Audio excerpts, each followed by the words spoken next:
tunatamani kusikia anaganga mioyo yetu. Roho Bwana, katikati yetu kuna mioyo iliyoumizwa, kuna mioyo imejeruhiwa, kuna mioyo imechoka, kuna mioyo ina maumivu makali, kuna mioyo ina maswali makubwa. Mosa ya korika, Mosaka, ni wewe mwenzaye kusema na watoto wako, ni wewe mwenzaye kutukusa mchana wa leo. Wala kuna mwenye majibu ya mtu yeyote, hata mimi sina majibu ya watu hawa, wala serikali haina majibu, wala mchungaji kiongozi hana majibu ya watu hawa, lakini majibu yanatoka kwako. Wewe majibu yetu Bwana, wewe majibu ya watoto wako. Wakati tumechoka, wakati tumechanganyikiwa, wakati hatuna kushika, wakati hatuna majibu ya maswali ya maisha yetu, wakati tunaona giza mbele yetu, ni wakati wa kulitia jina lako, ni wakati wa kuita Bwana wa majeshi. Yako maana uje sasa, na uje katikati yetu, na uje utamane, na uje tena mioyo yetu.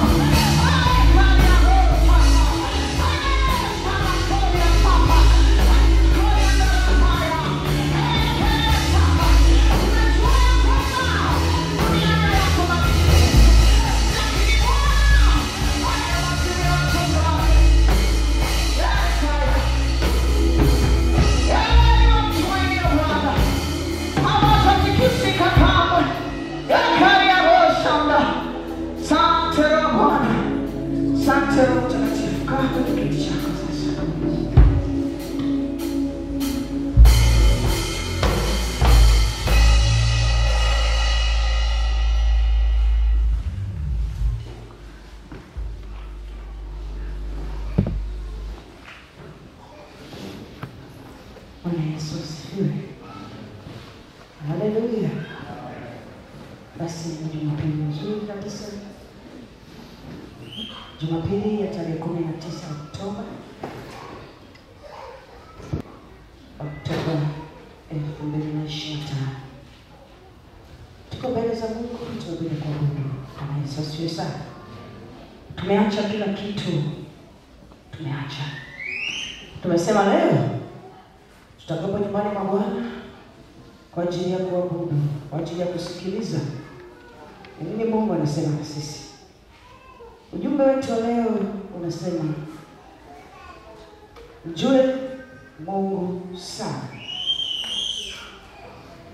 Mjue Mungu sana. Bwana Yesu asifiwe sana. Mjue Mungu sana. Ukawa unamjua Mungu lakini haujamjua sana. Kuna kumjua Mungu halafu kuna kumjua sana. Mimi leo nataka nikufundishe umjue Mungu sana. Kumjua Mungu ni kumfahamu Mungu kwa undani zaidi. Ni kumfahamu Mungu kwa undani zaidi na si juu juu. Bwana Yesu asifiwe sana. Faida ya kumjua Mungu, ukimjua Mungu utafaidi uzuri wake, utauona utamu wake, utazijua nguvu zake na uweza wake na utendaji wake katika maisha yako. Bwana Yesu asifiwe sana. Ni hasara kubwa kuishi bila kumjua Mungu unayemwabudu. Usipomjua Mungu unayemwabudu, hautafaidi mema ya yule Mungu unayemwabudu. Yesu asifiwe. Hautauona uzuri wa yule Mungu unayemwabudu kwa sababu haujamjua. Bwana Yesu asifiwe sana. Tulio kwenye ndoa tunaelewa. Haleluya. Ukimfahamu mwenza wako, watu wanasema isiyo ndoa, hakuna ndoa nzuri kama hiyo. Bwana Yesu asifiwe sana. Bwana Yesu asifiwe.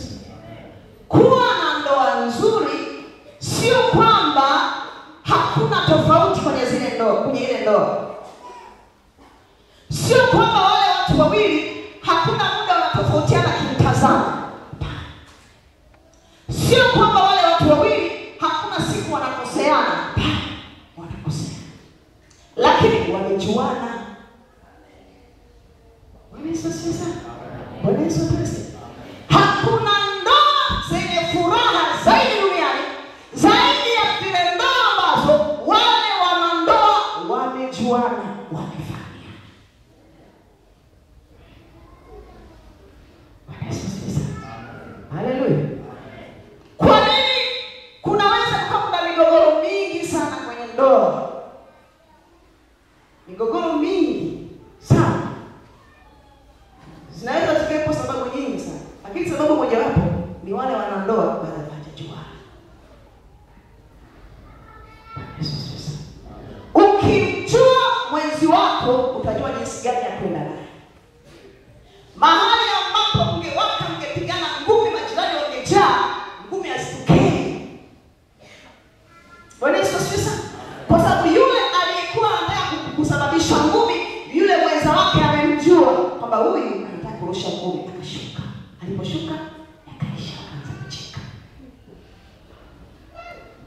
Bwana Yesu asifiwe sana. Bwana Yesu apewe sifa. Nimemjua mume wangu anapenda hiki, hapendi hiki. Nimemjua mke wangu anapenda hiki, hapendi hiki. Nimemjua mke wangu nikimwambia kwa namna hii atakuwa hivi. Kuna jinsi kwenda naye. Tunaishi miaka mingi sana. Bwana Yesu asifiwe sana. Ndivyo ilivyo kwa Mungu wetu. Ukimjua Mungu utaishi maisha ya amani sana. Bwana Yesu asifiwe sana. Utaishi maisha ya ushindi. Utaishi maisha ambayo watu wengine watakuwa wanajiuliza kwamba unaishi vipi. Ukihitaji kuyafurahia maisha ya wokovu, wewe tafuta kumjua Mungu. Leo hii watu hawamfurahii Mungu makanisani. Furaha ya wokovu haiko ndani. Mtu hajisikii kumtumikia Mungu tena. Hasikii shauku ya kuja ibadani tena.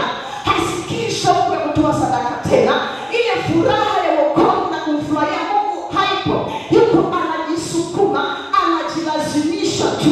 Ni kwa sababu viwango vyake vya kumjua huyu anayemtumikia, huyu anayemwabudu viko chini. Bwana Yesu asifiwe. Bwana Yesu asifiwe. Viko chini. Na sisi wachungaji huwa tukikaa kanisani tunaweza tukafahamu. Bwana Yesu asifiwe. Tukapambana na mtu kumsisitiza atumikie Mungu. Imba kwaya, njoo kwenye praise, wahi kanisani. Utamlazimisha yule mtu kuwahi kanisani. Utapata shida, utaumia moyo wako bure. Utamlazimisha aje kukesha, utateseka bure kama mchungaji. Yule mtu bado viwango vyake vya kumjua Mungu ni vidogo. Bwana Yesu asifiwe. Haleluya. Lakini kanisa la watu ambao wanajua wanayemwabudu, hilo kanisa ni jepesi kuliongoza. Bwana Yesu unatangaza mara moja tu, ile nguvu ya kumjua Mungu inawasukuma watu kufanya mambo. Inawasukuma watu kuomba. Haleluya. Inawasukuma watu kwenda kwenye ibada. Inawasukuma watu kumtumikia Mungu.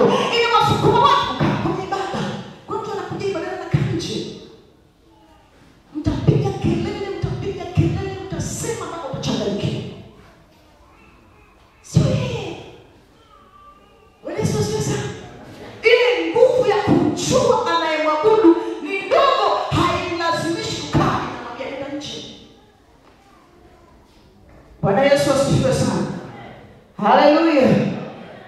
Waliomjua Mungu vema ndio walizoziona baraka za Mungu kwenye maisha yao. Bwana Yesu asifiwe sana.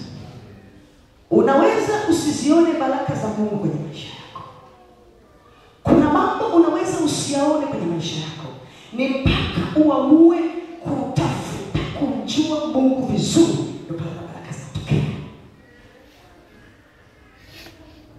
Bwana Yesu asifiwe. Kuna maswali hayatajibiwa kwenye maisha yako mpaka uwe na viwango fulani vya kumjua Mungu. Ndio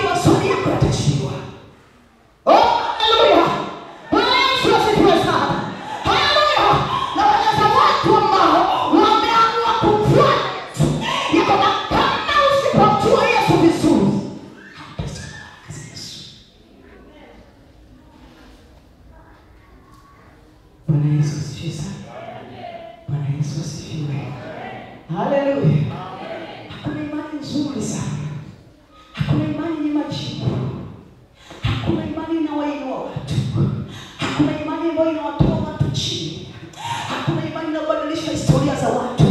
Hakuna imani inayoinua waliodharauliwa, walioonekana wafai. Hakuna imani inawatoa watu mavumbini, inawaketisha na makuu kama imani ya wokovu. Haleluya. Haleluya. Ninaujasiri ya kukwambia mchana leo, tembea katika imani zote. Nataka nikwambia kuna imani yenye majibu kama imani ya wokovu. Imani unayoipokea ni imani sahihi sana. Ni kwa sababu haujajua ulichonacho kwamba ni cha thamani, kwamba kina majibu yote ya maswali yako. Na kama ungejua kako. Bwana Yesu asifiwe. Bwana Yesu asifiwe. Kuna kipengele kidogo tu. Kidogo. Ayubu 22:21. Okay, soma. Ili uwe na amani, ndivyo mema yatakavyokujilia. Mjue sana Mungu ili uwe na amani, ndivyo mema yatakavyo kujia. Arabosha karaboseke heri abako yadara. Haleluya. Mjue sana Mungu ili uwe na amani, ndivyo mema yatakavyo kujia. Mema yanaweza yasikujie. Biblia inasema mema utayaelewa. Haleluya. Ukimjua Mungu, mema yenyewe yanakujia. Oh, haleluya. Yenyewe yanataka yalikotoka, yanataka yalipokuwa, yanakupata ulipo. Oh, haleluya.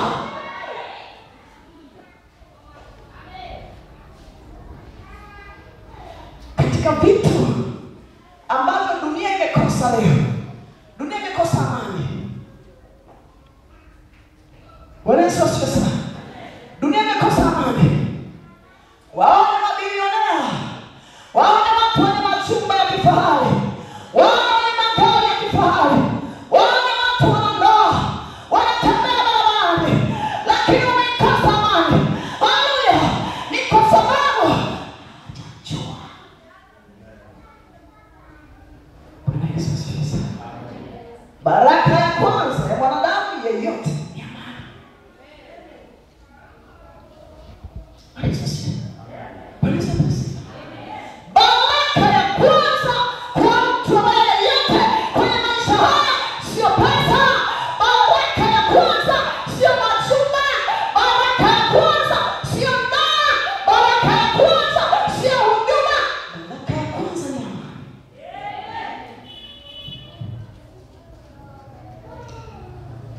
Bwana Yesu asifiwe. Mjue sana Mungu ili uwe na amani, ndivyo mema yatakavyo.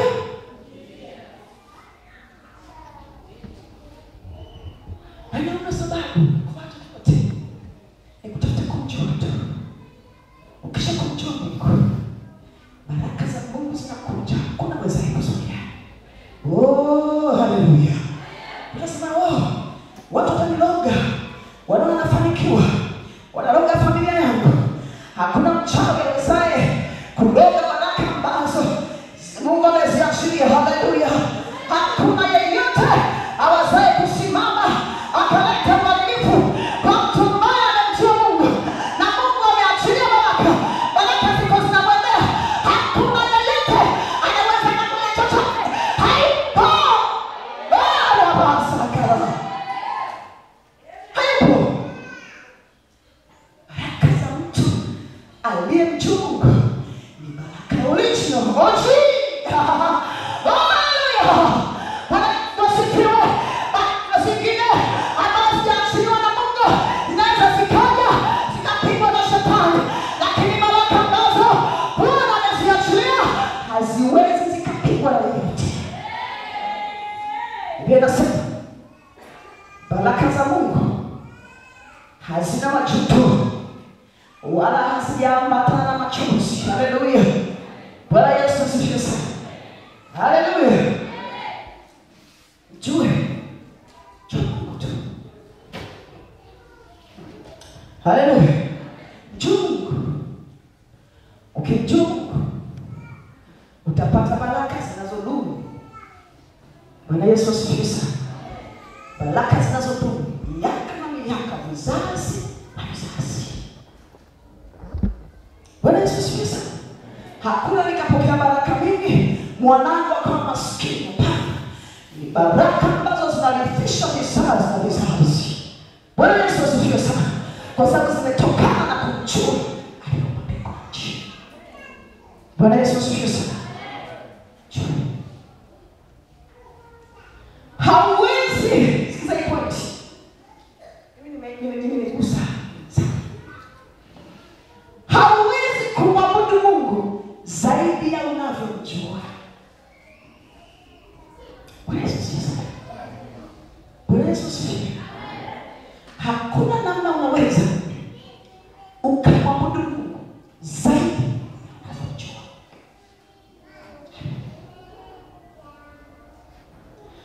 Kiwango chako cha kumwabudu Mungu ndani kinalingana na kiwango chako cha kumjua Mungu. Viwango vyetu vya kumtumikia Mungu vinalingana na viwango tunavyomjua. Na ndio maana kila mmoja nisikilize, hata shughuli zingine nisikilize. Bwana Yesu asifiwe sana. Bwana Yesu apewe sifa. Haleluya. Viwango vya kutumika nyumbani mwa Mungu vinatofautiana kati ya mtu huyu na huyu. Viwango vya kutoa sadaka zetu, sizungumzii viwango vya pesa nyingi, no. Nazungumzia ule uwezo wa kutoa sadaka kwa Mungu kulingana na Mungu alivyokubariki. Vinatofautiana kulingana na namna ambavyo utamjua Mungu. Hauwezi ukatoa sadaka zaidi ya viwango vyako vya kumjua. Unatoa shilingi 100, umeikamata 100, umeiweka muda wa sadaka, na ndani ya 5,000 unadumbukiza shilingi 100. Hivyo ndio viwango vyako vya kumjua Mungu. Unalingana hiyo 100 unatoa. Sio kwamba 100 ndio unayo, no. Unazo zingine, lakini viwango vyako vinaishia kwenye shilingi. Haleluya. Bwana Yesu asifiwe sana. Bwana Yesu asifiwe sana. Katika maisha yangu ya wokovu nimejua kuyapima maisha yangu mwaka hadi mwaka.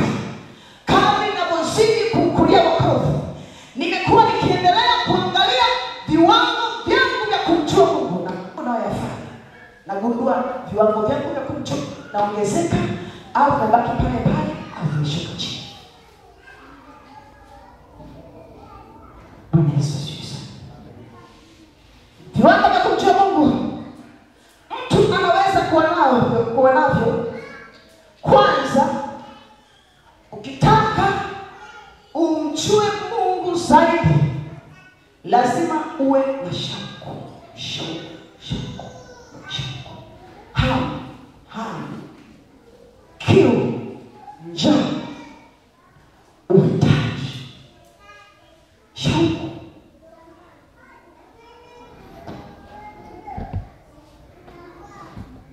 Kuna mtu anaweza akaokoka leo akaokoka. Tukamwongoza sana toba leo akatoka. Lakini yule mtu akawa na mwezi mmoja tu kwenye wokovu, akawa na mwaka mmoja kwenye wokovu. Ukamchukua yule mwenye mwaka mmoja kwenye wokovu, ukamchukua na mwenye miaka 10 kwenye wokovu, utamwona mwenye mwaka mmoja anafanya mambo makubwa kushinda huyu mwenye miaka 10. Kwa nini?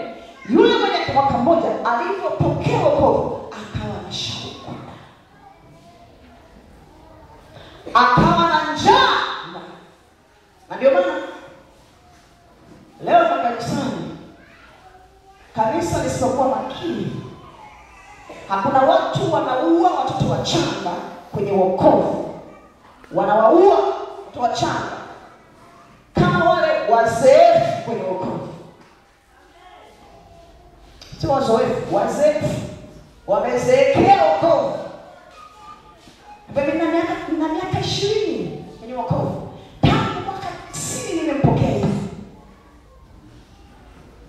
Haleluya.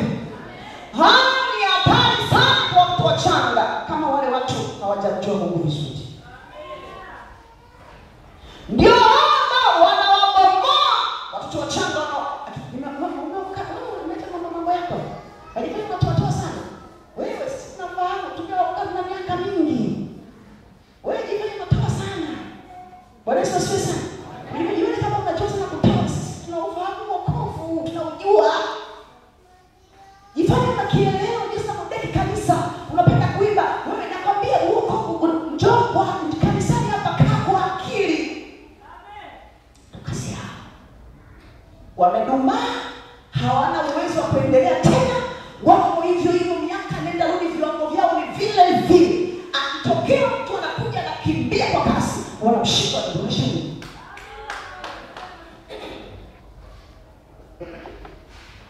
Bwana Yesu asifiwe. Bwana Yesu asifiwe. Ukimwona mtu ameokoka, ukimwona mtu amesimama, ana mbio zidi, tia moyo, wache. Bwana Yesu asifiwe. Wache. Akua, ana hamu, ana shauku, ana njaa. Wewe kila siku kanisani, wewe tunachukua ibada, unaangalia ibada za kwenda, sio kila ibada lazima uende. Wewe mtu mwenye wokovu miaka 30 huyo atuharibia mtu.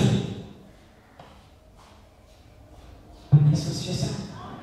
Bwana Yesu asifiwe. Kwa hiyo ukitaka kumjua Mungu lazima uwe na nini? Shauku. Una shauku. Zaburi 107 mstari wa 9. Zaburi 107 mstari wa 9. Soma. Zaburi 107 mstari wa 9. Maana hushibisha nafsi ya yenye shauku. Rudia tena dada. Maana hushibisha nafsi yenye shauku, na nafsi yenye njaa huijaza mema. Asikia kama nasikia vizuri. Maana hushibisha nafsi yenye shauku. Mtu ambaye anatamani kumjua Mungu anakuwa shauku. Mungu anashibisha ile nafsi, inashiba kumjua Mungu. Bwana Yesu asifiwe. Haleluya. Na nafsi yenye njaa huijaza mema.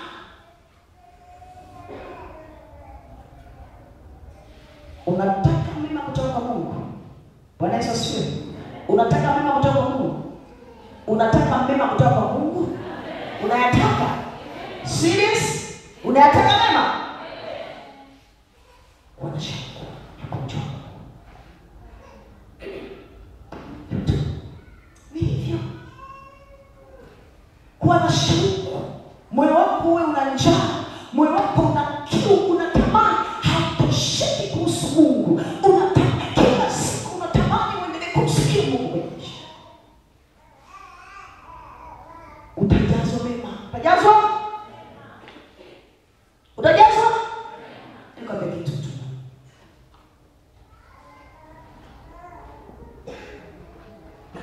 Mimi ni mwalimu mzuri sana wa wokovu. Wokovu college. Bwana Yesu asifiwe. Haleluya. Mimi ni miongoni mwa walimu ambao ninaweza nikamfundisha mtu wokovu original. Bwana Yesu asifiwe. Bwana Yesu asifiwe. Naweza nikamwelekeza wokovu ule unaotakiwa ambao tu akiamua kufuata wokovu anakutana na Mungu. Naweza nikamwelekeza mtu. Bwana Yesu asifiwe. Na ndio maana tunaweza kutoka kanisani tuko wengi huko ndani. Haleluya. Wote tumebarikiwa inawezekana. Wote tunaandaa. Haleluya. Wote tuna biashara. Wote tuna familia. Wote tumezaa watoto. Wote tunabaraka. Wote tunaimba wote. Bwana Yesu asifiwe. Wote tunahubiri. Lakini unakuja kugundua kuna mtu ana neema zaidi ya wengine. Haleluya.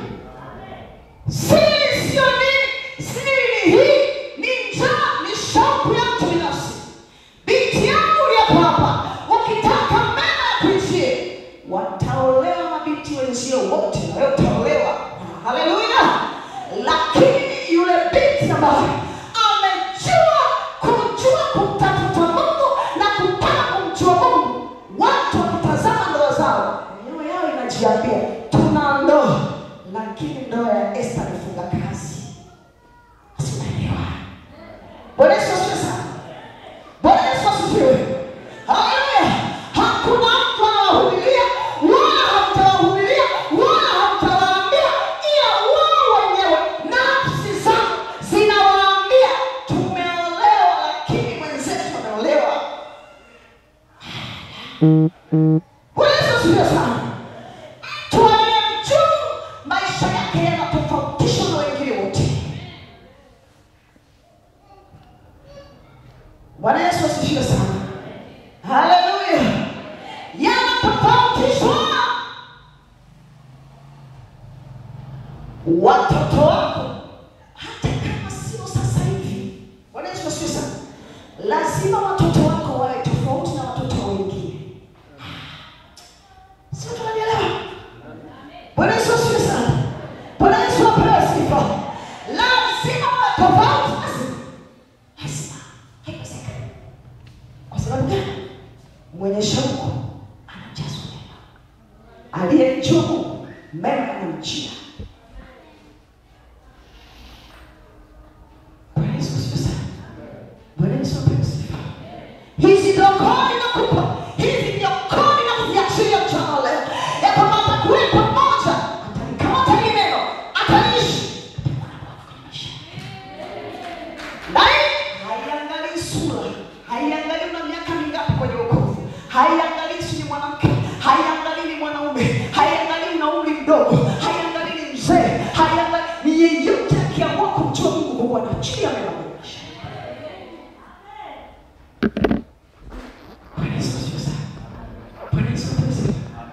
Unataka baraka zako zitofautishe? Punga mkono wako. Punga mkono wako. Inawezekana. Sikiliza tu.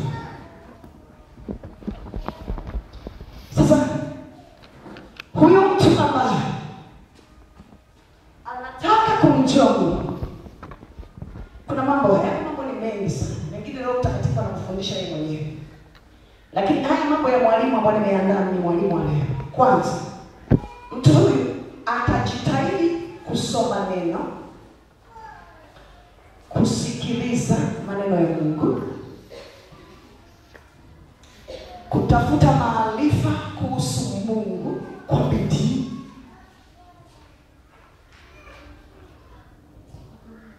Bwana Yesu asifiwe. Bwana Yesu asifiwe. Mtu ambaye anatafuta kumjua Mungu kwenye maisha yake, atakuwa nafsi yake inahangaika kuendelea kumjua Mungu kwa njia ya kusikiliza maneno ya Mungu, kwa njia ya kusoma Biblia yake mwenyewe anasoma. Akiwa na simu, atatafuta wahubiri wazuri ambao anajua hawa nikisikiliza mahubiri yao yatanijenga. Moyo wake una shauku ya kusikiliza maneno. Hata ingia tu kwenye peji za kina Diamond na kuangalia trending, zile nyimbo ambazo zimetrend kule YouTube, na kuangalia zile step wanapokatika viuno wale wadada, hata angalia hivyo tu.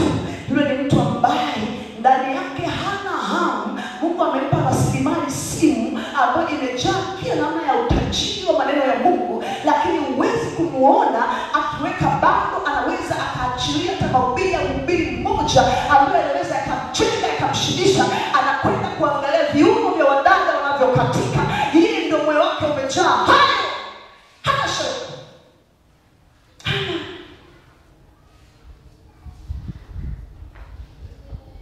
Bwana Yesu asifiwe.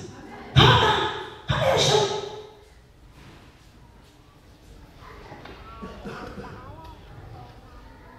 Mwenye kutaka kumjua kwenye maisha yake hana mchezo na ibada. Sema ibada. Sema ibada. Hana mchezo na ibada. Hana mchezo na ibada. Swala linalohusu ibada kwake namba moja. Ni namba moja. Bwana Yesu asifiwe sana. Hatakubali kuja kwenye ibada muda wote. Haiwezekani. Ataingia gharama yoyote kuhakikisha ibada inapoanza yuko nyumbani mwa Mungu. Moyo wake una shauku. Leo mtu anaweza kaja kanisani muda anaojisikia mwenyewe. Kwa nini? Hakuna shauku ndani. Haipo. Hakuna kiu ndani hapa.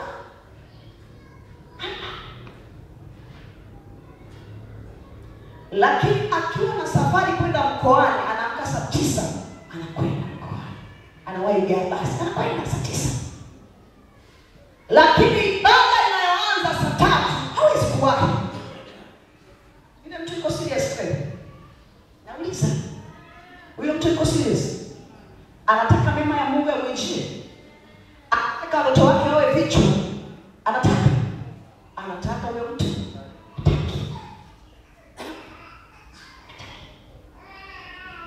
Kwenye hii imani ya wokovu, hauishi kwenye wokovu kwa ajili yako mwenyewe tu. Unaishi kwa ajili yako, kwa ajili ya watoto wako na kwa ajili ya vizazi vyako vyote.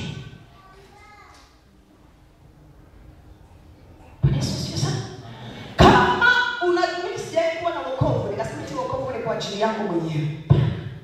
Usimama vizuri na Mungu.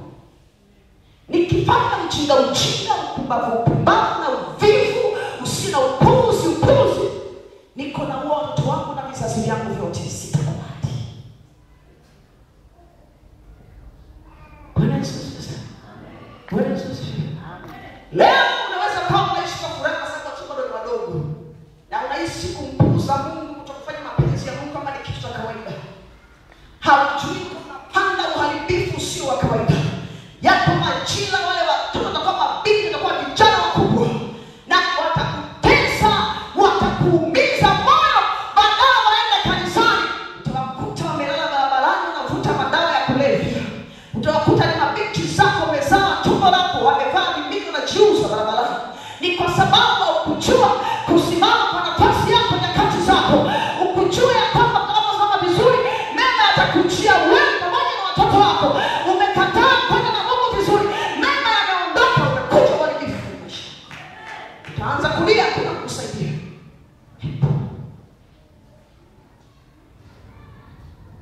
Oh, haleluya! Wako wapo kina mama, punga mikono kina mama, wakina mama mchana leo, lazima mtafute kumjua Mungu. Kwa kumjua Mungu kwako, watoto wako watasaidika.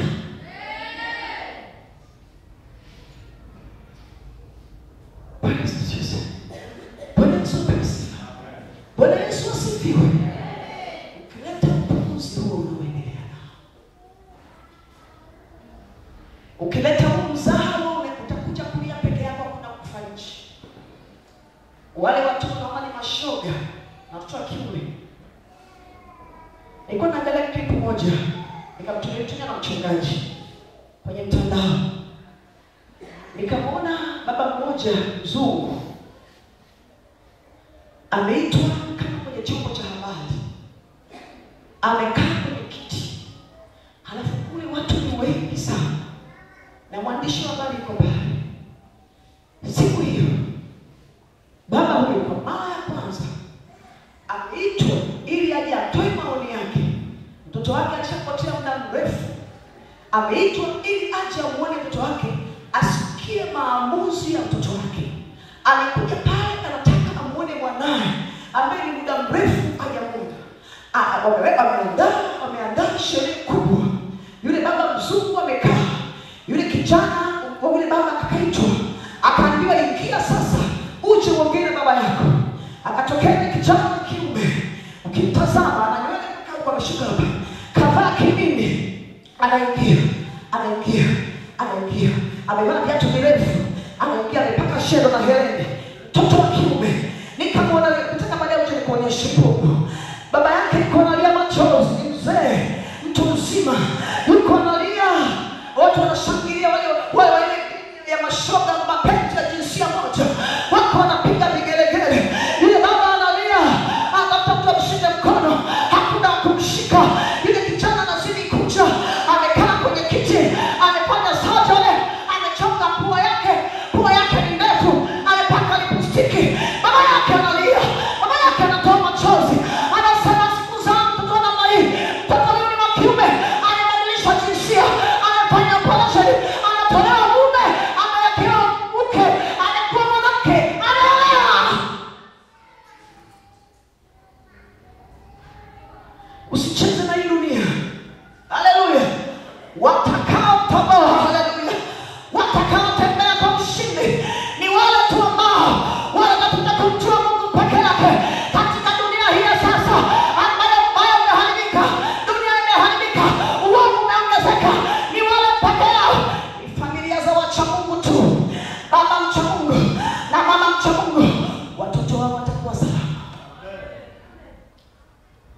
na si ucha Mungu kuja kanisani kukalia kiti peke yake.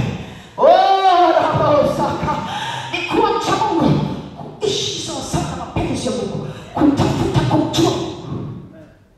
Sitamani siku moja binti yako aje akuulize, sitamani kijana wa tumbo lako aje akuulize. Tafuta kumjua Mungu ili mema aweze kukujia.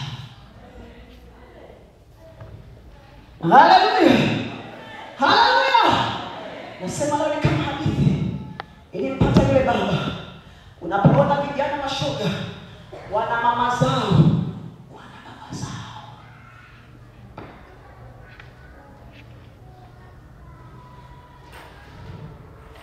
Bwana Yesu asifiwe. Atakuwa na bidii kutafuta maarifa, atapenda ibada,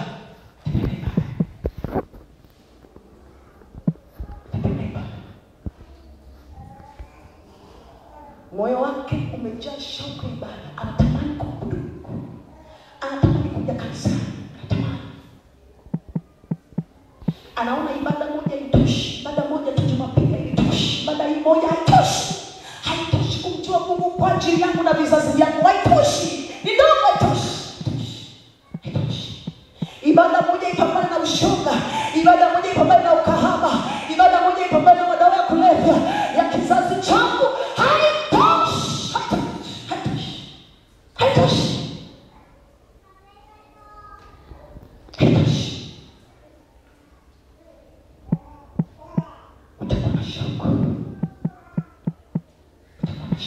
kwa gharama yoyote. Unasema ni heri niingie gharama za kuwahi kanisani leo, ni heri niingie gharama za kukesha leo, ni heri niingie gharama za kufunga duka leo, kuliko gharama za kuzaa mtoto asifa. Zile ni kubwa sana kuliko gharama za kuwahi kanisani.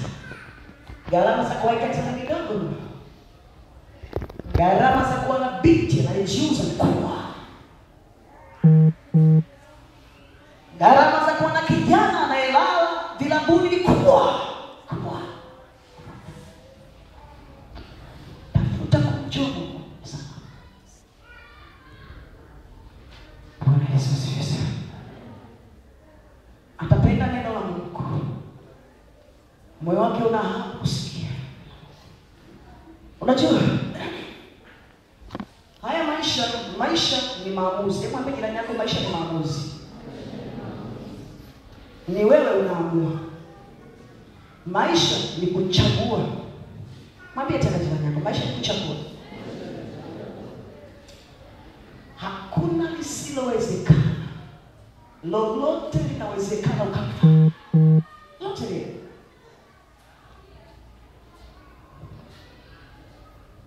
Yaani unaweza, ni wewe ndio unapanga mwenyewe, unaamua mwenyewe. Bwana Yesu asifiwe sana. Bwana Yesu asifiwe. Mchungaji ambaye huwa anapenda kutoa mfano wake mmoja, anasema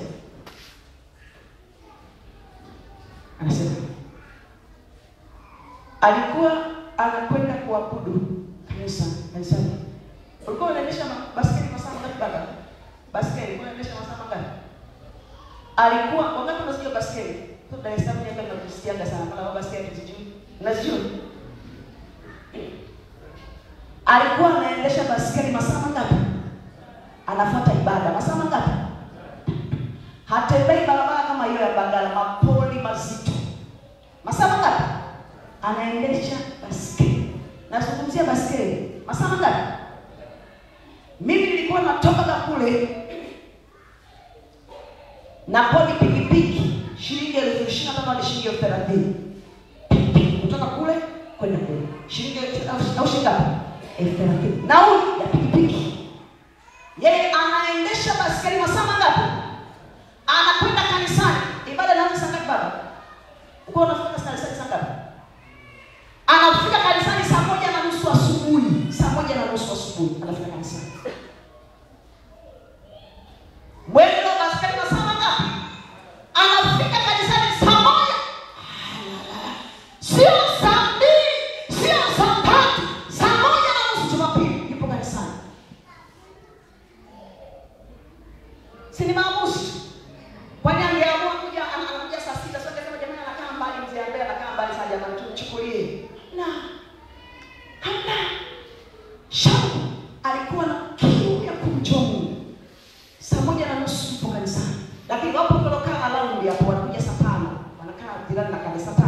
aliyetoka kule masaa matatu, saa moja nusu kutoka kanisani. Ni maamuzi ya mtu mwenye binafsi. Bwana Yesu asifiwe sana. Ni wewe unaamua, kama nitaamka saa 8 usiku naanza kujiandaa kwa kanisani. Mbona inawezekana? Naamka saa 8 usiku naamka naanza kupiga deki naoga na andaa saa 8 naamka. Haina shida. Simama moja kwa wiki. Shida nini?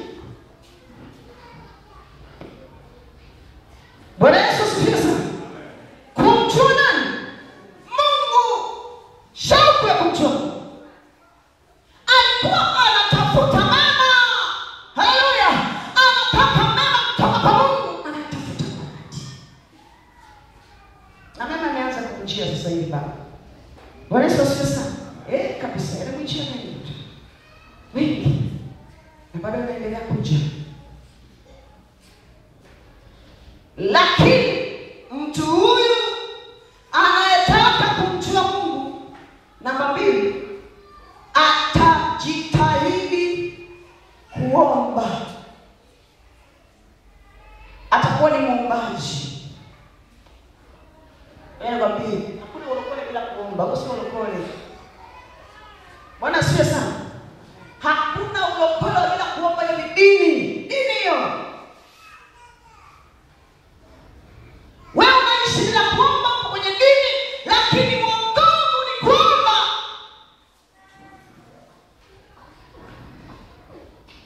Bwana Yesu asifiwe sana. Na si kuomba tu, ni kuomba na kufunga.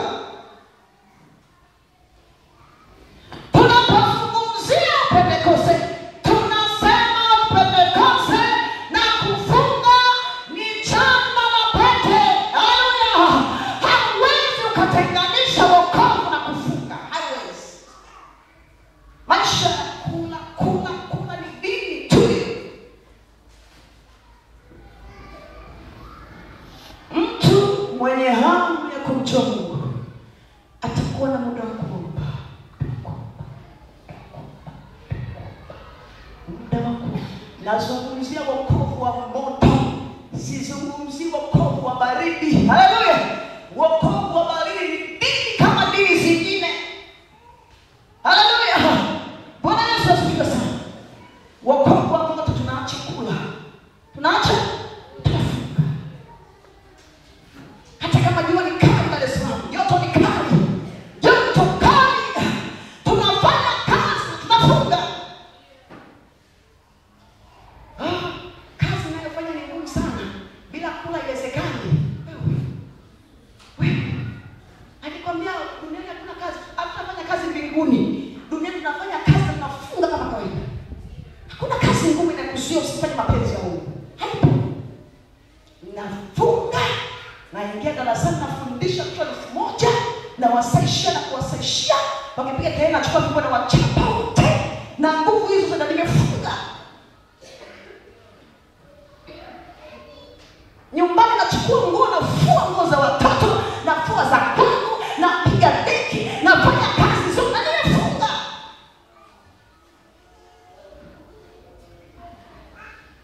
Bwana Yesu asifiwe. Haleluya. Kazi za nyumbani ni nyingi sana. Ufue, uoshe ndio wanapofunga utaweza. Mwisho uondoke.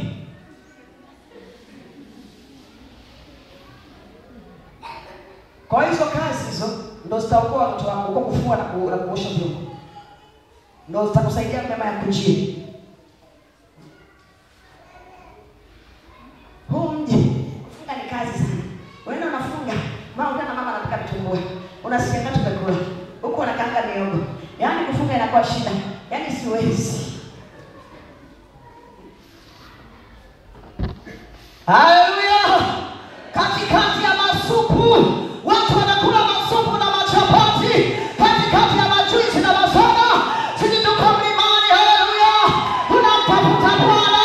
Tunajua ya kwamba kwenye maombi na kwenye majibu yetu hatuwezi kufunga. Yaani kwa sababu kuna pilau pamoja na mapilau yao, lakini tumefunga. Yaani ni ofisi. Kufunga ni kazi kweli. Asubuhi tunapitisha supu. Na yeye anaonekana kwa paka kufunga. Unaishi masupu ya utumbo. supu ya utumbo, mihogo, ngano, ugali na nyanya chungu. Ndio vikuzuie kufunga my friend.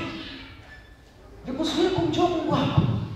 Sikuzuie kukusanya nguvu kwa ajili ya nyakati zako ngumu. Oh, haleluya. Maisha ya mwanadamu, kuna nyakati ngumu zinazikaja maishani mwako. Yale maombi ambayo Bwana nyingi unakuwa mbele za Bwana. Kwenye zile nyakati ngumu, wakati huwezi kufunga, ni mjamzito tena, huwezi kufunga tena, unanyonyesha, hawezi kufunga. Kuna zile nyakati ambazo ulimtafuta Bwana, uko kwenye jaribu zito, hawezi kuomba tena, unapita kwenye jaribu, nguvu ya kufunga hauna, nguvu ya kuomba hauna. Yako majira ambayo ulikuwa mbele za Bwana, ulijua kufunga yale majira, yale maombi yako yanakuja na kusaidia nyakati hizi, nyakati ambazo huwezi. Unashangaa watu unavuka na kufunga uwezi, kumbe kuna akiba ya maombi ambayo inakusaidia. Amen. Hallelujah.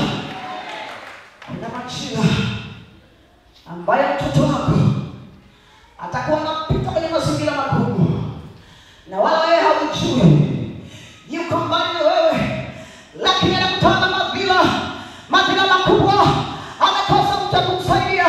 Inawezekana ametekwa, hayupo kumsaidia, lakini Bwana anakumbuka maombi ya mama yake ambayo kuna majira wengine alikuwa anakunywa supu, mama yake alikuwa anafunga. Yale maombi ya mama yake yatamwokoa kijana ambaye ametekwa na watu wabaya, yatamuinua tena. Ni maombi ya mama yake, ni maombi ya baba yake, ni maombi ya ndugu yake. Wafikiri maombi ni kwa ajili ya sasa hivi tu. Unafikiri unafunga kwa ajili ya miaka 20 ijayo. Sema leo. Haleluya. Nikiwa na maombi yangu ya siku moja, nikasema leo nitakuwa mbele za Bwana masaa 12. Haya masaa 12. Na siku ya leo ambayo nimefunga, haya maombi yangu usiku ule. Ipo siku Manase atakuwa na situation ngumu. Ni maombi ya leo. Nitamsaidia mwanangu. Nitamsaidia. Toto anakuja. Kuna mazingira tunapita. Tunapita mazingira makubwa. Tunakosa watu kutuombea. Hatukubahatika kupata watu kutuombea. Bwana Yesu. Kwa hiyo kuna majira tunapita. Unaona vita kubwa, suku. Lakini kuna mtu mbaya. Hakuna mtu mfano mtumishi wa Mungu mmoja wa Kenya. Anaitwa Apostle Kimani. Ukitaka kuingia Facebook, andika William Kimani, alafu follow. Na Bwana Yesu asifiwe sana. Nenda YouTube usikilize. Ni miongoni mwa watumishi wa Mungu ambao wanafundisha kweli iliyonyoka. Kweli hiyo? Yeye anasema mzungu mmoja alikuwa anaitwa Kolenda. Kolenda alikuja hapa Dar es Salaam akahubiri kwenye familia mzungu. Yeye anasema ile mtumishi wa Mungu Kimani anasema wale kina Kolenda babu zake walikuwa ni wahubiri wa injili miaka 2 wale walishakufa siku nyingi. Kwa hiyo wanachokifanya wenyewe wanarithishana. Kolenda akizeeka ana mtoto wake wa kiume, anaendelea kumtrain, anakuwa mhubiri wa kimataifa, anampa ile huduma. Anaambia kina Kolenda hawatumii nguvu nyingi. Bwana Yesu asifiwe sana. Akatoa mfano huko anacheka anasema Kolenda anasimama anahubiri kwa anapiga juice. Mapepo yanadondoka, kansa zinatoka. Bwana Yesu asifiwe sana. Waliopooza wanatembea. Na anahubiri hapo anachukua juice anapiga. Kwa nini? Na zake walishafanya kazi kubwa zamani. Atembelea ule upako. Bwana Yesu asifiwe sana. Walishafunga sana. Kwa hiyo anapita kwenye mteremko fulani. Unataka watu wako wapite kwenye mteremko? Unataka mabinti zako wapite kwenye mteremko? Tafute Mungu.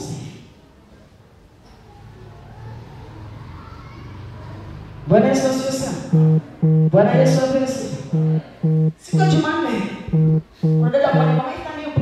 Hayupo. Alihubiri mama Ithani hapa. Sio. Kwa dada mmoja hivi. Yeye alikuwa anatoka ushuhuda na sema. Ndio sasa. Kama mama. Anasema mimi sikuwa naendelea kanisani kabisa. Mama acha zungumza na mama yake alikoka. Kwa mama yake kija kwenye maombi, yeye kulia mtu. Mungu, angalia wanangu, yeye na ndugu zake hawaendi kabisa. Bwana Yesu asifiwe. Anasema mama yangu mimi ni muombaji, sio kawaida. Muombaji.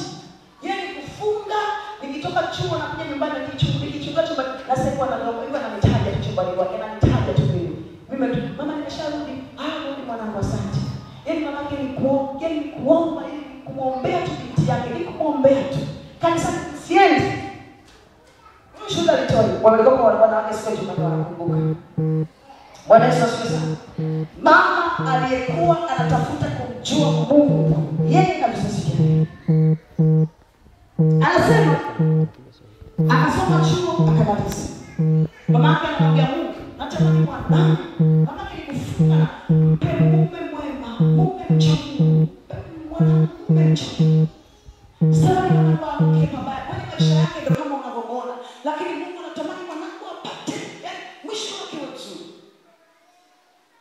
Kamaliza chuo, umri wa kuolewa umefika, hivi kanisani haendagi kabisa. Yaani mtu ambaye hana wokovu, hana dini. Akatokea kijana ameokoka, anataka kumuoa. Bwana Yesu asifiwe sana. Haleluya. Sasa siwafundishi vijana mtaoa wasema ambao hawajaokoka.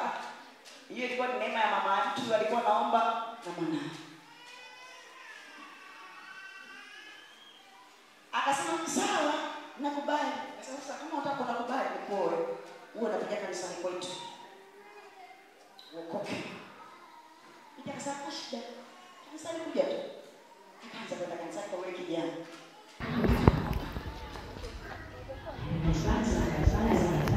Kijana akawa watu wa mama yangu alikuwa anawaambia watu wanaolewa anafuka ndoa katika kanisa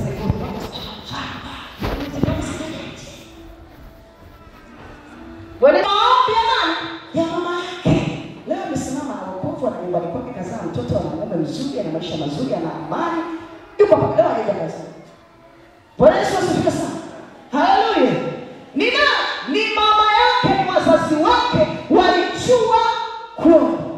Jifunze kufunga na kuomba. Hebu kusoma Zaburi 35 mstari wa 13.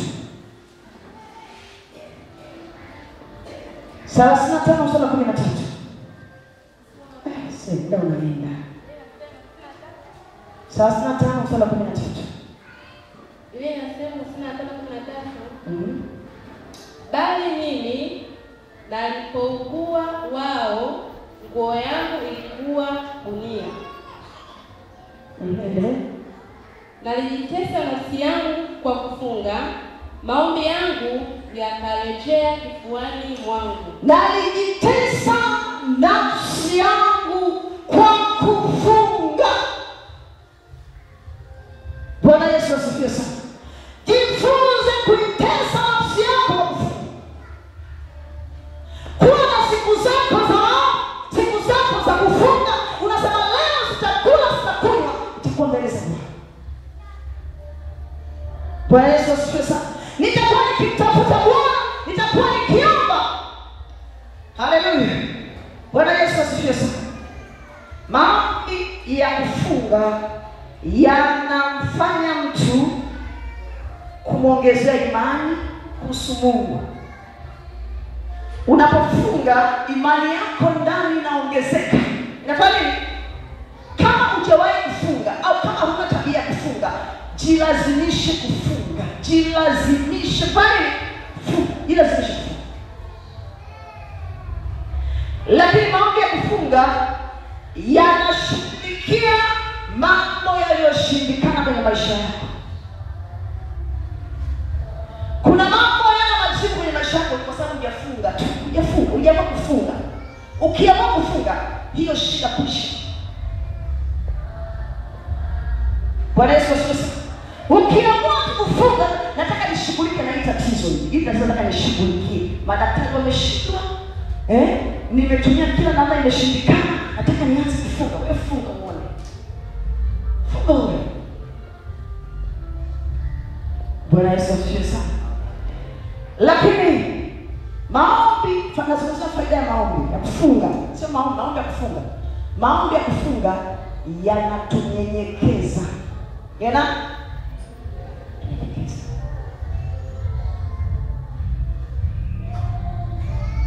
Ukiwa mtu kufunga, yale maombi yatakufanya uwe mnyenyekevu.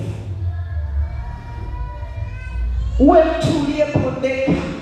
Maandiko yapo Kolosai 3:5 utasoma. Maombi ya kufunga yanautiisha mwili. Bwana Yesu asifiwe. Yanautiisha. Kama unapata shida, kuna watu wanapata shida mwili na wasumbua. Tamaa za mwili zinainuka. Dhambi na kunyemelea inakutafuta ufanye dhambi. Kwa maombi ya kufunga yatakusaidia kuondoa zile shauku, hamu za kufanya mambo yasiyofaa. Maombi ya kufunga inamaliza hizo hali zote. Bwana Yesu asifiwe sana. Tamaa, mwili kuinuka, tamaa inamaliza kabisa. Haleluya. Bwana Yesu asifiwe sana. Haleluya. Haleluya. Mtu akimjua Mungu, sikiliza hii point. Ukimjua Mungu vizuri, utajikuta tu kuna vitu huwezi kufanya. Bwana Yesu asifiwe sana. Yaani kuna vitu huwezi kufanya kwenye maisha yako kwa sababu ya kiwango chako cha kumjua Mungu. Kuna nguo, kila mmoja niangalie. Kila mtu aniangalie. Kuna nguo ukimjua Mungu vizuri, kuna nguo huwezi kuvaa. Bwana Yesu asifiwe sana. Leo tunapambana na watu na mabinti, usivae nguo na mnakuta msichana yupo kanisani, kute mtaani kule. Atembea tumbo wazi, kitovu wazi, yupo kanisani. Bwana Yesu asifiwe sana. Kama suruali limekaa ovyo ovyo, yuko kule mtaani ameokoka. Yuko kule anatembea mtaani, ameokoka. Utapambana huyo mtu viwango vyake vya kumjua Mungu ni vidogo mno. Bwana Yesu asifiwe sana. Ukimjua Mungu kuna nguo ukivaa inagoma. Bwana Yesu asifiwe sana. Yaani unasema kabisa kwa Mungu ninayemwabudu, hii nguo haiwezi kaivaa. Haiwezekani. Kuna misuko, sema misuko. Kuna misuko kwa viwango, kuna misuko mtu mwenye viwango fulani ya kumjua Mungu hawezi akasuka hiyo misuko. Hawezi. Huu msuko siwezi kasuka mimi.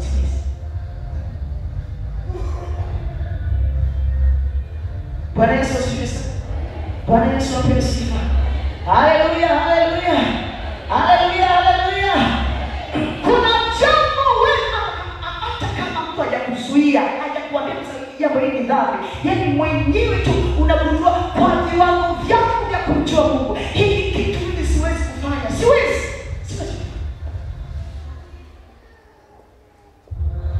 Bwana Yesu asifiwe sana.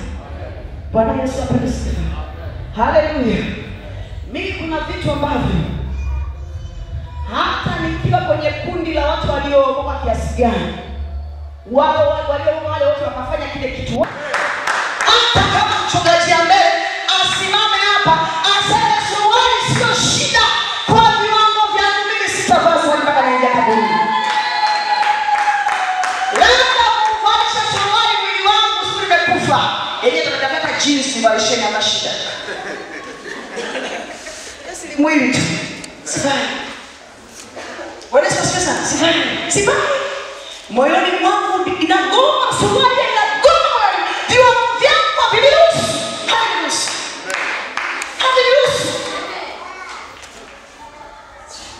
Haleluya.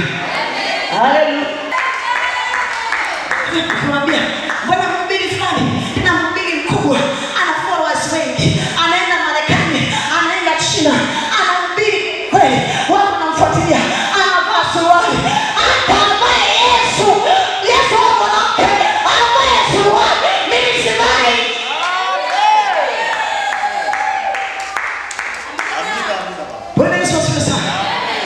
Nimeamua nimjue Mungu wangu. Ninajua kwa viwango vya imani yangu. Lazima nikisimama mahali nikiwaambia watu nimeokoka, hakuna kunatilia shaka. Nikitokea mahali watu wanajua huyo ameokoka, wala sina haja kujieleza.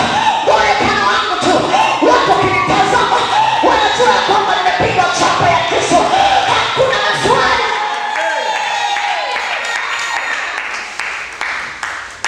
Leo mpaka Bwana Yesu asifiwe. Tujieleze basi talenti yako. Mimi nimeokoka mimi. Naimba hadi praise. No! Kama ungesema ya kwamba naimba praise, waangalia tu, wasema umeokoka. Bwana Yesu asifiwe.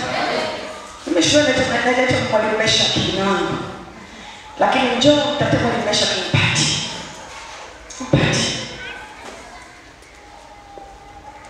Nilipoenda kule Messi kujitambulisha na mama mchungaji, nilisikia tu ni mwalimu mkuu anaitwa mama mchungaji. Jina langu unaitwa gani? Jina lako silijua. Jina langu ni hili. Oh, haleluya. Tuliokoka, tumepigwa chapa ya Kristo. Oh, haleluya. Haleluya. Kila tunachokifanya tunakuwa na kiasi. Tunakuwa na nini? Sema kiasi. Sema kiasi. Sema kiasi. Jipodoe, jilembe, lakini wana nini? Kiasi. Usijipodoe mpaka unashinda kutofautisha kahaba na wewe. Makope yako hapa, manywele mekundu mpaka dingu hilo. No, lazima tunapendeza, si ndio? Tunapendeza, si ndio? Lakini kwa tunafurahi, si ndio? Tunafurahi, si ndio? Tukifurahi kwa Bwana Yesu asifiwe sana. Bwana Yesu asifiwe sana. Tunacheza, si ndio? Kwenye harusi, kwenye sifa kanisani na bali tunacheza, si ndio? Msikiti kubali tunacheza, si ndio? Lakini kwa usikate viuno.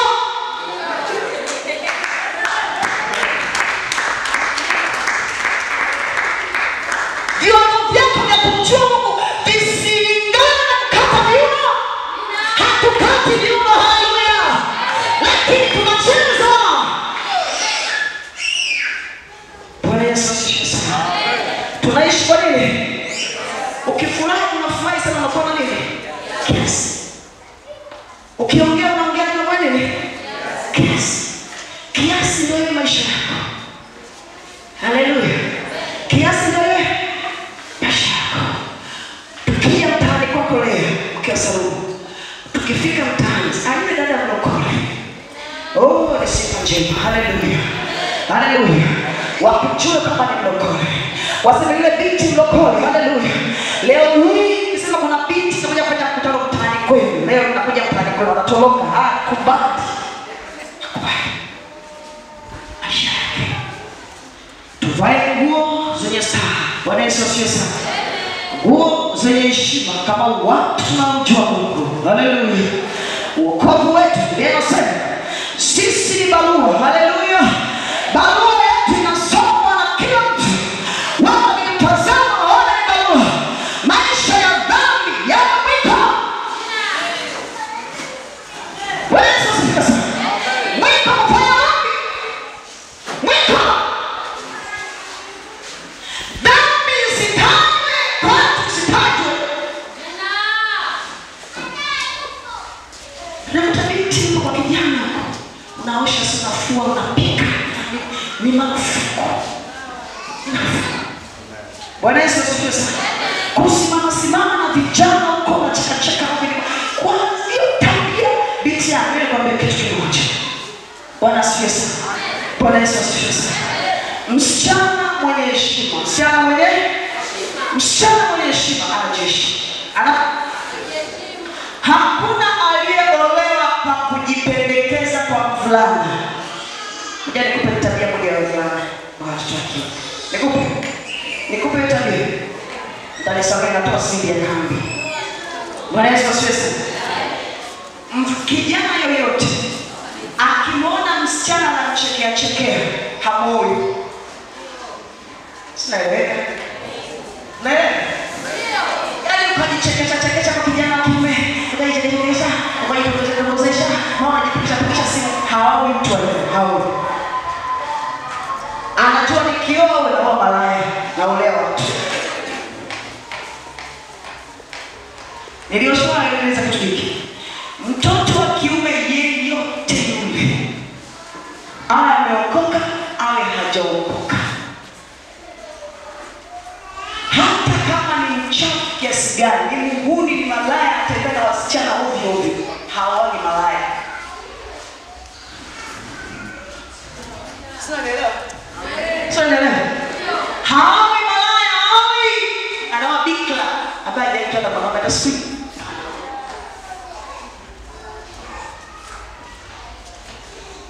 Sinaelewa? Akamwona msichana ambaye hajawahi kukutana naye kimwili hata siku hii, ndio atakayemwoa. Ila atawachakaza wote, atamwoa yule ambaye hajawahi kutembea naye. Hiyo kodi nimewapa. Bwana Yesu asifiwe. Wewe ngangani tu nikatembea naye, nikanioa, nikae naye, nilala naye hakuoni. Sasa huyu nimelala naye sijamuoa. Nikimwoa nitaona na wengine. Haleluya, haleluya. Haleluya, haleluya. Lazima viwango vyetu vya kumjua Mungu viongezeke. Haleluya. Viwango vyetu vya kumjua Mungu vikiongezeka, maisha yetu yanakuwa ya tofauti. Kila anayetutazama atajifunza kwetu. Oh, haleluya. Bwana Yesu asifiwe sana. Simama kwa miguu yako sasa. Simama kwa miguu yako tena. Wewe unajua viwango vyako vya kumjua Mungu vikoje?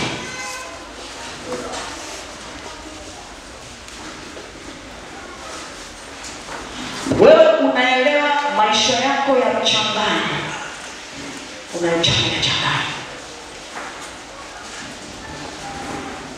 Siku moja baba akaniambia, akasema, nimeenda sehemu fulani, yaani nimemwona mtu fulani, yaani inabidi mimi ndio nijifiche, yaani mimi mchungaji ndio wajifiche. Akasema ilibidi mimi ndio nitafute namna ya kujificha, kwa sababu angeniona kama nimemuona alivyo, nisingemwona.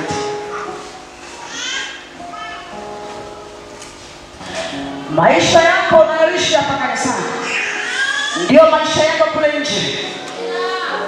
Nikikuona umevaa kwa heshima kanisani, natamani nikuone kule nje umevaa kwa heshima. Haleluya. Kanisa haliwakilishi kanisani, linawakilisha mitaani kwetu, tunahubiri kupitia maisha yetu. Haleluya. Nikuone umevaa gauni ndefu kama umekuwa unaimbia hapa, nikuone umevaa kule nje. Haleluya. Bwana Yesu asifiwe sana. Watu wasiseme, unajua kuna simu, mtu mmoja akawa anaangalia simu, praise and worship team wanaimba. Akasema huyu naye anaimba kanisani kwenu. Huyu. Nikamwambia huyu anaimba. Huyu. Nikamwambia wana praise na sauti nzuri. Huyu. Akacheka sana. Kwa nini? Anayajua maisha yake. Akija hapa kanisani, anashika mic, anasema mtakatifu ndio huyu. Kule nje, hapana, ni mchafu. Anafanya mambo ya kutukanisha kanisa huko nje. Badilisha mwenendo wako. Badilisha maisha yako. Kama ni kijana baba, badilisha mwenendo wako. Badilisha. Badilisha. Tusikuone mazingira yasiyofaa huko. Umeokoka, unaonekana kwenye mazingira. Wanakuona unaingia maji, umeokoka. Upo hapa, badilisha maisha yako. Badilisha. Wanakuona unaingia sehemu sofa, badilisha maisha yako chini. Badilisha maisha yako, badilisha maisha yako. Hautaona mema hayatakujia. Mema hayatakujia na maisha haya ubadilisha. badilisha maisha yako. Badilisha. Nami nitangazia hapa sasa, yeyote atakayemwona huko nje yuko tofauti na anavyoonekana hapa kanisani, nitakuonya mara ya kwanza, mara ya pili, mara ya tatu kwa ufanye. Labda unione ukimbie, nifiche, nisikuone, lakini nikikuona nitakushughulikia.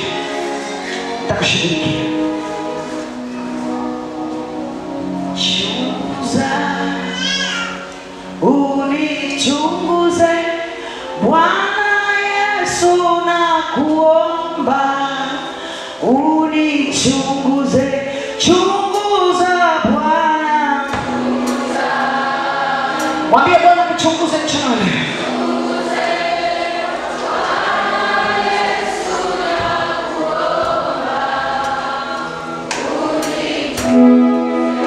Maisha yangu unichunguze Bwana Yesu, nakuomba unichunguze. Mwenendo wangu chunguza,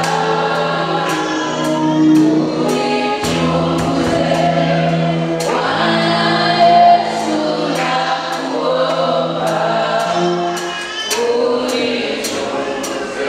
chunguza Bwana, Bwana unichunguze, Bwana Yesu nakuomba uko hapa mchana. Kila mmoja msikie maneno haya, anza kuomba, mwambie Bwana, natamani nikujue, nataka nikujue Yesu. Mwambie Yesu, natamani viwango vyangu vya kukujua viongezeke. Anza kuomba sasa, anza kuomba. Mwambie Bwana, ongeza viwango vyangu vya kukujua. Natamani nikujue Yesu, natamani nikujue Yesu, natamani nikujue Yesu. Nimejua nikujua wewe, baraka zitanijia, amani itanijia. Bwana nisaidie.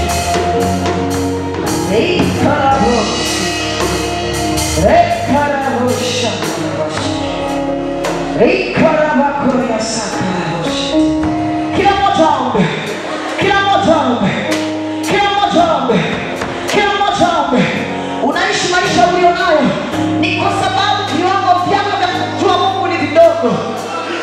Uko hapa ulipo ni kwa sababu viwango vyako vya kumjua Mungu viko chini. Mwambie Bwana nisaidie. Mwambie Bwana nisaidie mchana.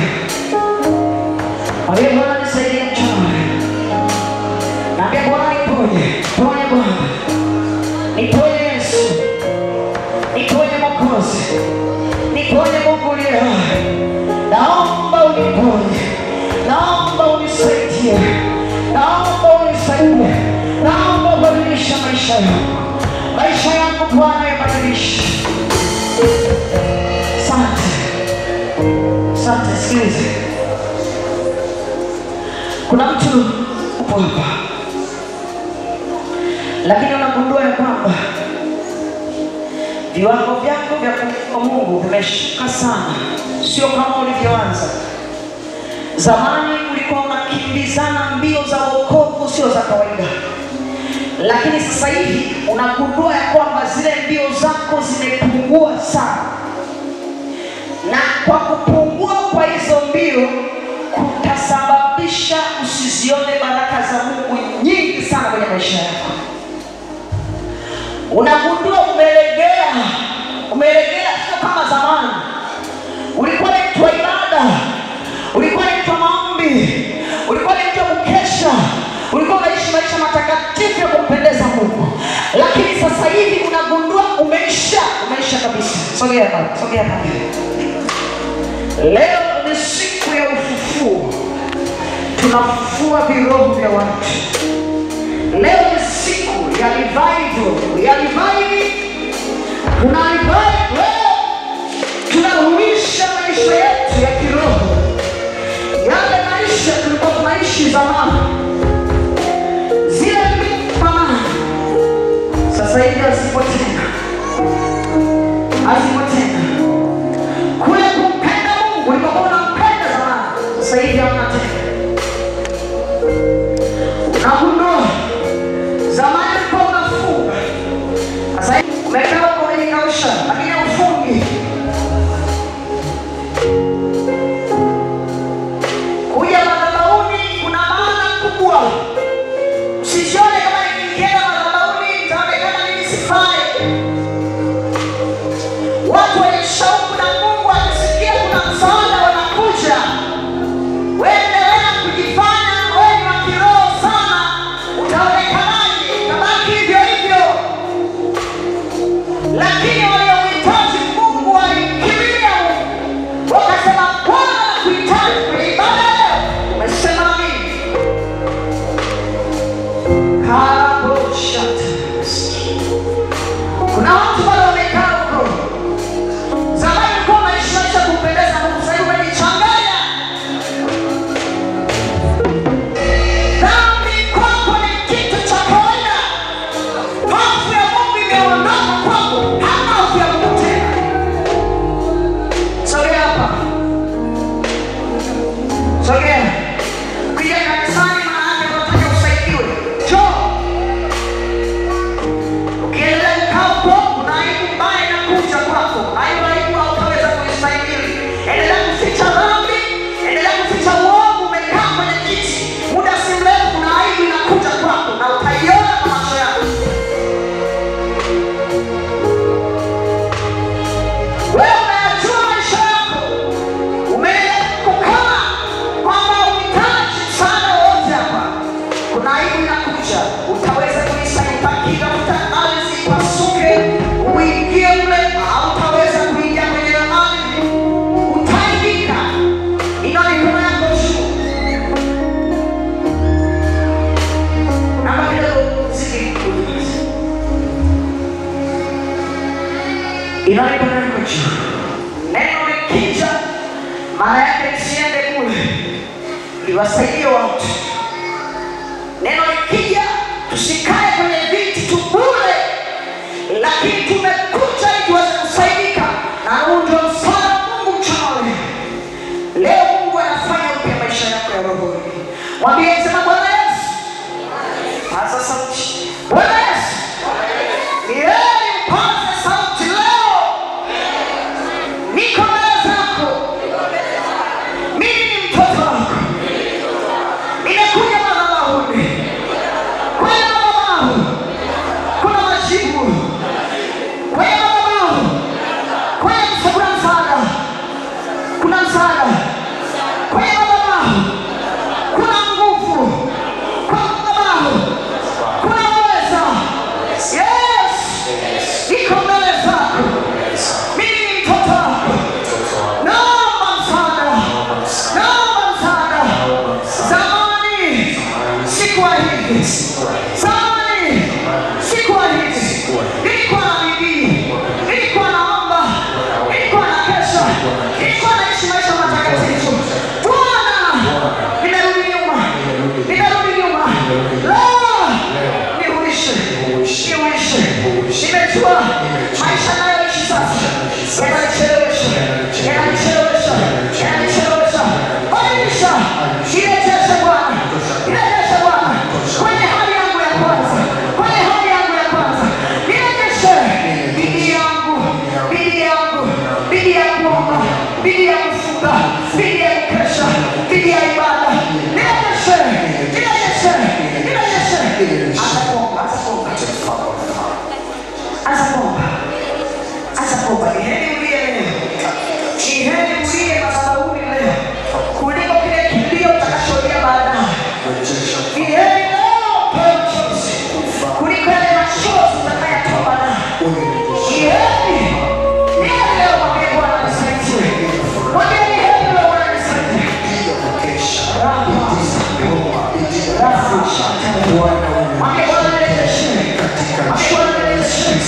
Mwambie nafufua maisha yangu. Nafufua maisha yangu leo. Mwambie Bwana nafufua. Naanza kuomba sasa. Naanza kufunga. Naanza kuisha. Naanza kusoma neno. Naanza kuwa imani. Naanza. Mwambie Bwana naanza. Mwambie naanza.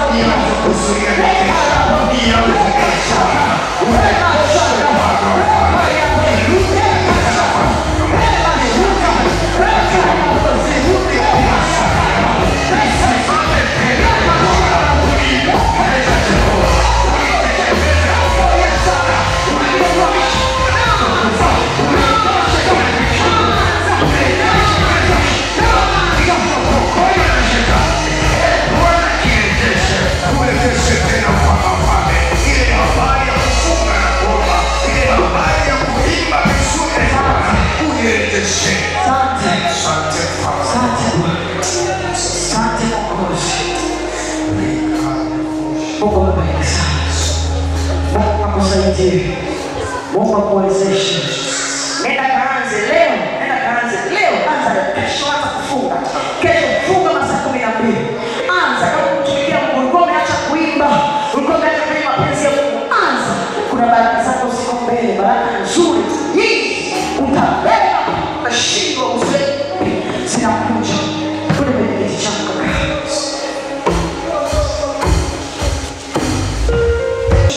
Maisha yetu ya roho. Maisha ya roho. Uko hapa. Nasema neno la Mungu likija kwako linakuja na msaada. Ukiona mtumishi wa Mungu amesimama hapa anakuita ili usaidike. Nilikuwa na maombi ya siku 7 kwa ajili ya ujumbe huu. Siku 7.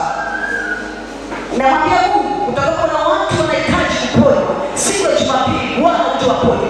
Na siku 7 hiyo kwenye maombi. Siku 7. Naomba kwa ajili ya ujumbe huu ili Mungu amsaidie mtu. Kwa ninaposema njoo na maombi maana yake narudia kwa mara ya mwisho. Narudia kwa mara ya mwisho. Mungu aliniambia Jumapili leo shughulika na roho za watu. Shughulika na roho za watu. Kuna watu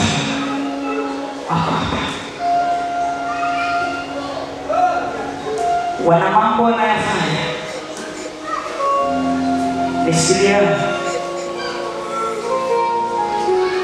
Mungu ameniambia waambie watengeneze. Waambie watengeneze. Haya yatawasababishia dhoruba kubwa. Kuna jambo baya linakuja. Siku moja iliwahi kusema kitu hapa kanisani. Nikasema tabia fulani hivi isalimishe.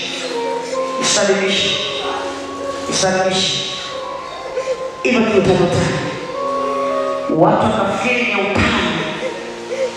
Wakaisi ni utani. Wakajua ni utani. Mama mchungaji tumemzoea. Ndoa hivyo.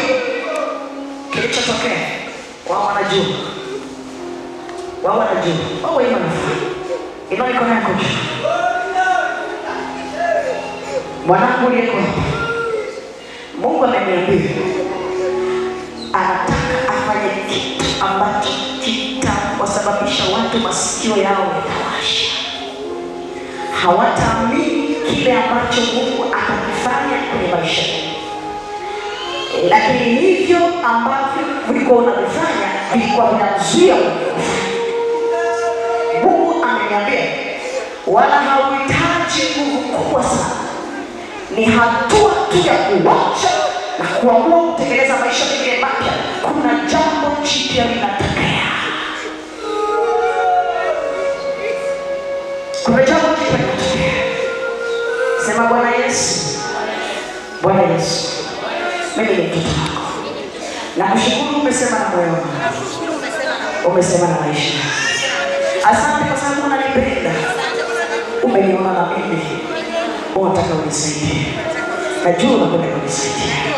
Yes. zako. Nisaidie sasa. Hapa niliposhindwa, nikwamue Yesu. Nikwamue Yesu. Panichelewesha hapa.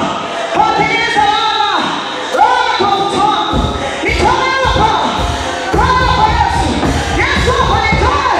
Yesu hapa nitoe. Yesu hapa nitoe. Yesu hapa nitoe. Yesu nitoe hapa. Nitoe hapa Yesu. Nitoe hapa Yesu. Katika jina la Yesu, Bwana kutoe. Bwana kutoe. Bwana kutoe hapo. Bwana kutoe hapo. Bwana kutoe hapo. Bwana kutoe hapo. Utoke hapo. Kwa jina la Yesu. Kuna jambo jipya linazaliwa. Utoke hapo. Jambo linazaliwa. Jambo jipya linazaliwa. Utoke hapo. Bwana kutoe hapo. Bwana kutoe hapo. Bwana kutoe hapo. Bwana kutoe hapo. Katika jina la Yesu Kristo. Amen. Shangilia Yesu. Shangilia Yesu. Shangilia Yesu.